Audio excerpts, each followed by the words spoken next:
Hi, so here I am again with another story time. I'm nervous and I'm doing a few videos, so if you see this outfit a couple times, it's because I have so many spoons.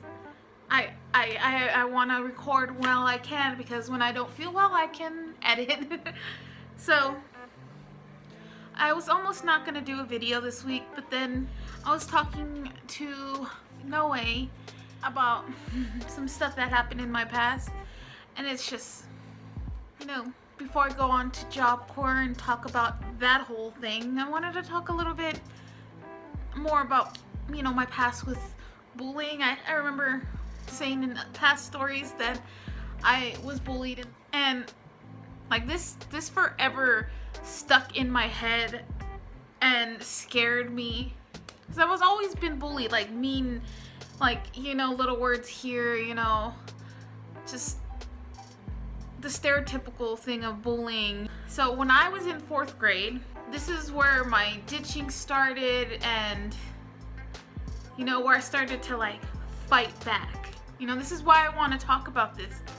I remember this whole time that it kind of gave me, the will to fight back and stuff.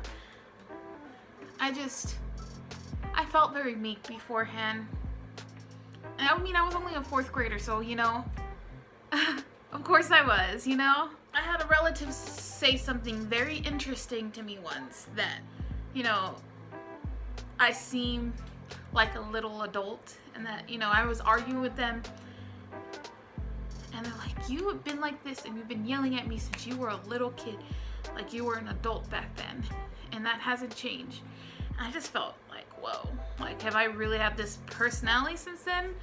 And it made me think about, when did I become so more combative and speak up for myself? I think it was around 4th grade when I realized, nobody's gonna be there to save me, nobody's gonna help me, so I had to save myself. I had to speak up for myself. If I feel like there was an injustice, I needed to speak up, and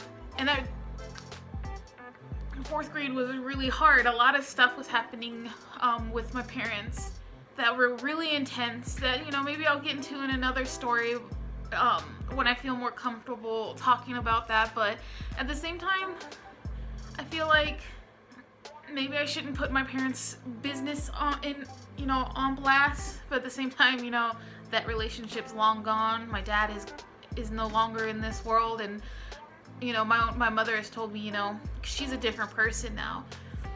She's working on herself, and sometimes I talk about her like she's still that person, but I'm slowly learning that she is not the person of my childhood. And she's told me, because I was asked by a documentary if I wanted to tell my story and stuff. This was Condé Nast, whatever, the Bon Appetit people, right before the Bon Appetit stuff happened, so that was interesting. Anyways, I discussed with her, how open are you with me discussing, the things that affected me? And she's like, if it helps you, I don't care even a little bit. If it helps you, you're free to open. But at the same time, it's the internet, and that's a lot of information. So I'm trying to like justify why I'm telling you this story instead of just another woe is me. Things happened, bad things happened to me. Feel sorry for me. So that's my reasoning. You can think it's that I'm full of it, and you're probably right, I'm full of it. But this is what I want to talk about this week, and I'm in the middle of an art project that I don't want to rush, and I don't want to move on to, I don't want to work on something else. So I figured, I feel cute, and I'm wearing one of my favorite shirts, one of my favorite little flannels.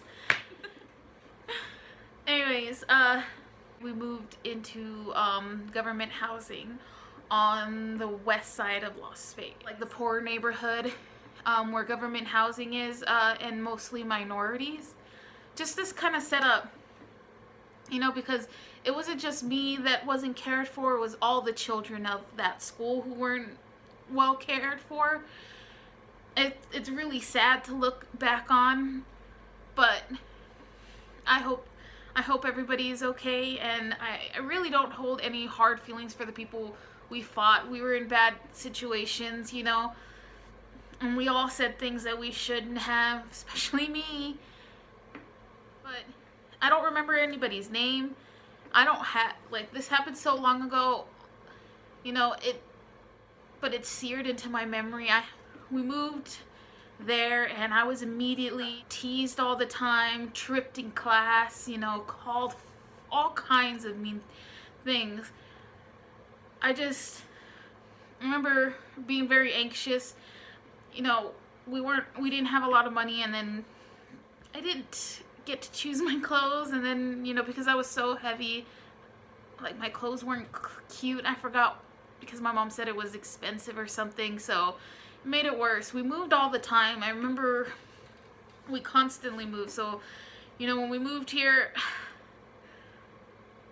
it was just another bad thing, and it was just so much worse than anywhere else, because it was supposed to be our permanent place. My mom and my dad finally separated. My dad was in and out of prison, and, you know, and I was one of the fattest kids in class. You know, it was hard for me to fit in between the aisles. You know, they packed us in like sardines at that school. And I was teased all the time. Like, no matter what, it felt like a movie. Like, I've seen movies where they show the bullying and you're like, that's ridiculous. That wouldn't happen. The teachers or something would do something about it. But, you know, kids are smart. They do it when the teacher isn't looking, you know? And when the teacher looks back, they're innocent, you know? Kids are sneaky, and they're a lot smarter than adults give them credit. Now I remember why I write a script. Not because I don't remember, but because I lose my train of thought. I get a little nervous behind the camera, and then I'm like, how does my hair look? Does my skin look okay? I hope that makes sense. Story is walking around pacing. She's a cutie. Okay, so, you know, I did go tell my mom, you know, I told my parents, and, you know, my mom did go talk to the principal, you know, she talked to a few school officials. I remember them being like, because I was being, like, stalked home. Like, it wasn't just happening at school. Like, it got really bad because I was just like, I need to just handle it, because I've always been kind of, like, bullied, but it escalated, and, you know, man, my hair looks weird. It's just like all flat. You know, it was just at first the usual and the tripping, but then they started like following me home, you know, and calling me names the whole time. And it scared me, you know. I started telling my parents, but, you know, they couldn't really do anything, right? So, besides go to the school and talk to them, and the school's like, well, once they leave school, they can't do anything about it. You know, and since the kids don't really do it in front of teachers, then, you know, there's nobody to report besides my word. And then the kid's like, I didn't do anything. What do you mean? People say the same thing over and over. Diseased, gross, take a shower, you know, besides the usual names. I mean, this is what else they said, you know, it's called ugly, fat, diseased, freak, you know, all the cuss words, you know, because my dad was Mexican, you know, I go back to your own country, you know, like, my heart starts beating fast, and I lose my train of thought, because, you know, like, when my mom went to go tell the school, nobody did anything. They wouldn't help me, you know, and, like, this is one of the instances. I've mentioned this exact story in one of my past videos, growing up with psoriasis. It really stuck in my head, you know, that, like, you know, maybe I should talk to a counselor, the school says, you know, after they say they can't do anything about me being bullied. And we go to the counselor, and he tells my mom, while I'm standing next to her, sitting, I don't remember the exact circumstances, that, you know, maybe if you and your daughter lost weight, maybe your daughter wouldn't be bullied at school. I was like, are you fucking kidding me? How is that gonna help me now? Like, seriously. Thank you so much, dude. So there I was, not allowed to do anything. I think this is my first fight. It might not be. I don't have any way to confirm. It's not like I have pictures or something from 4th grade where I'm fighting somebody, but the first time I fought somebody was, I remember we were in reading class. You know, because of my birthday, I was held back a year, so I was older than most of my classmates from the get-go. And then, because I moved around a lot in school, one particular school said that because I flunked, even though I aced every other school, the few months I was there and didn't get perfect grades means I failed 1st grade, and I was held back. So I was like a year and a half older than my classmates. So, you know, I was like bigger and stuff, but at the same time, like, it wasn't just my classmates, it was other older classmates. So for reading, they put me in the highest reading level. I think it was level 5 or something. So I wasn't reading in my normal class. I wasn't with my normal teacher. When this kid, like, leans into me, don't know him, and calls me a fat bitch. And it made me so mad. And nobody would help me. And I just lost my shit. And I wailed on him. The teacher took me off before I could hurt him. You know, yeah, I think that was the instance that they're like, your daughter fought in class. We're gonna have to suspend her or something. And my mom's like, she's come to you for help. They won't leave her alone. And then when she actually defends herself, you're gonna punish her. You know, I remember sitting there and I was just like, yeah, why, you're gonna punish me for defending myself, you buttholes? So I was like 10-ish. I'm trying to skip along. I'm not gonna say every instance I was bullied, you know, but that started the fights. The cats are fighting over there. Moxie is. Anyways, so, you know, that started a series of fighting, you know, because nobody, like, I remember my mom would just drop me off from school and just, like, wash her hands of me. She's like, well, the school can't do nothing. I tried as much as I could, so go to school, you know? And I'm like, I understand she had her own stuff, and she, you know, a lot of hindsight, you know, I'm not trying to throw my mom under the bus or talk bad about her, because I understand that, you know, she was in a good situation. After that first fight I started and almost got suspended and all that, my dad sat me down and he told me, he's like, call them names.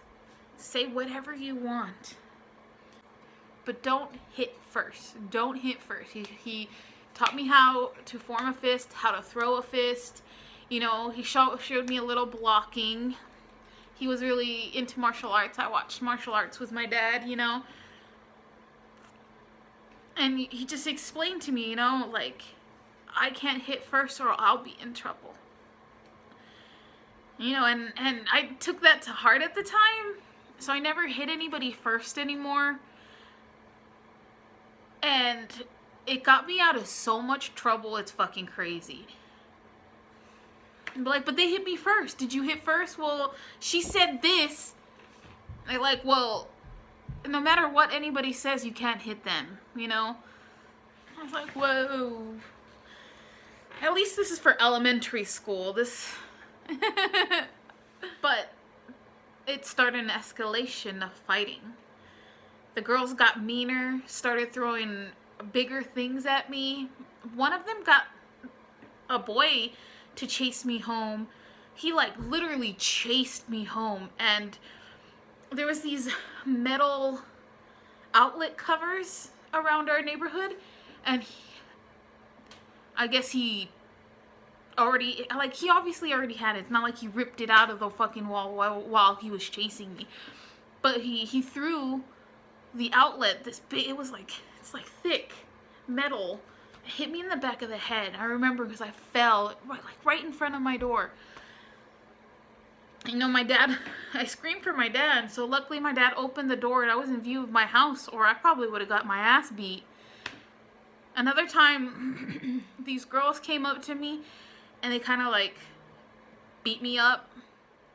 It was 3 of them. I don't have much memories of it.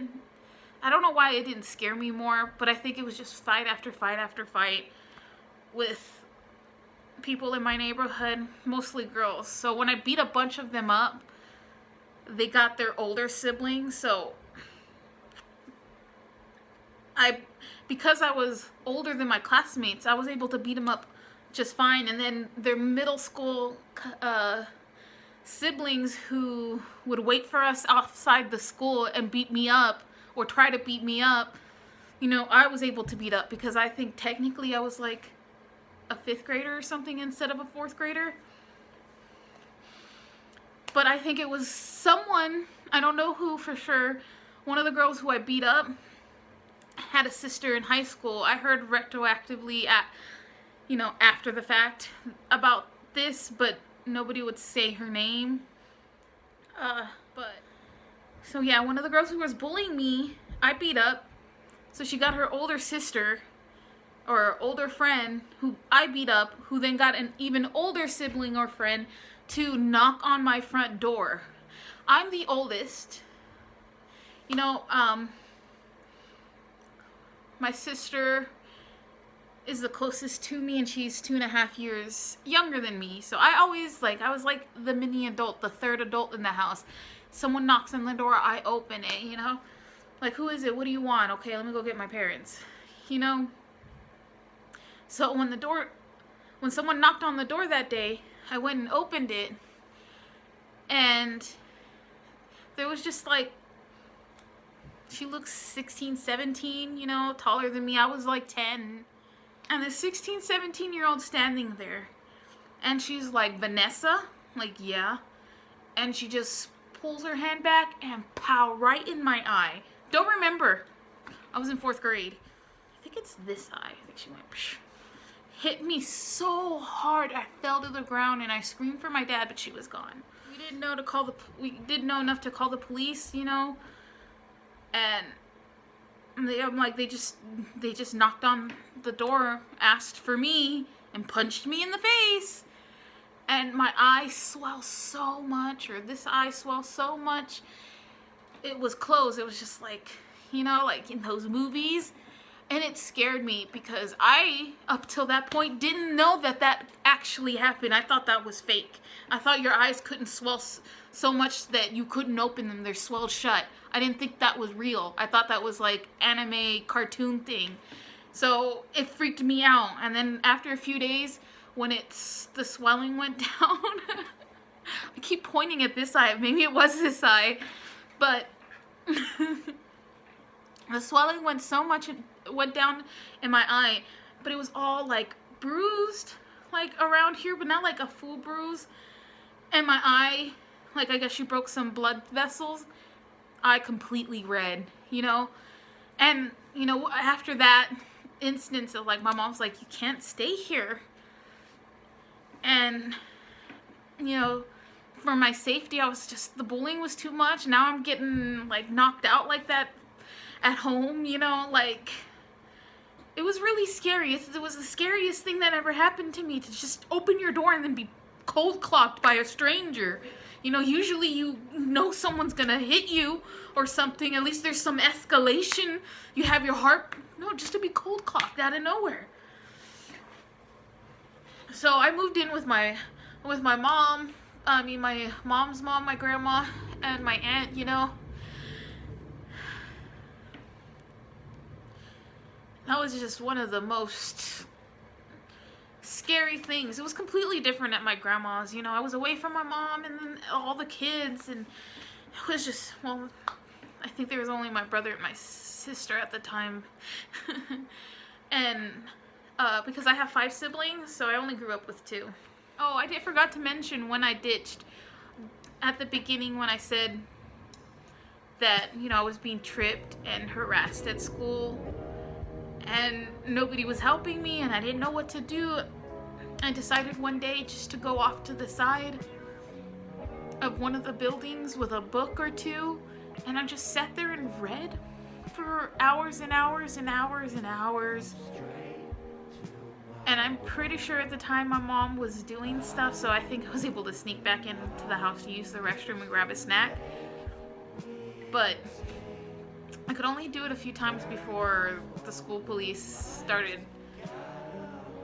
walking around there. I think someone snitched on me, one of the adults. Hey, there's a kid hanging out here. That was the start of my ditching. I think I kept ditching because I was happiest.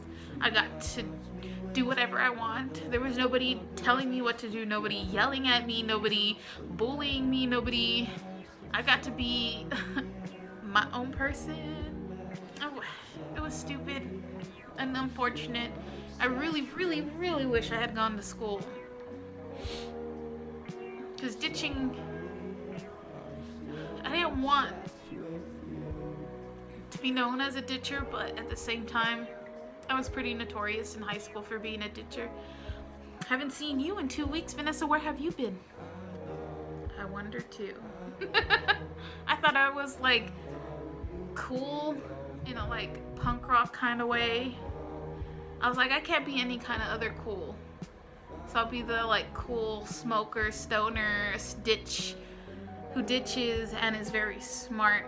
And that's what I wanted to like be as a teenager. Anyway, early 2000s, right? Yeah, the first day of 5th grade was interesting. That's its own story, actually. I'll do that as a different story, because my first day of 5th grade was crazy with the school police, and, you know, I actually loved my school. 5th grade was when I met my favorite teacher, Mr. Teal. Anyways, I hope you enjoyed this little sad stroll down memory lane. You know, it took me a long time to realize that I'm not completely on my own and that I have somebody in my back. But it's only more recently. Bye.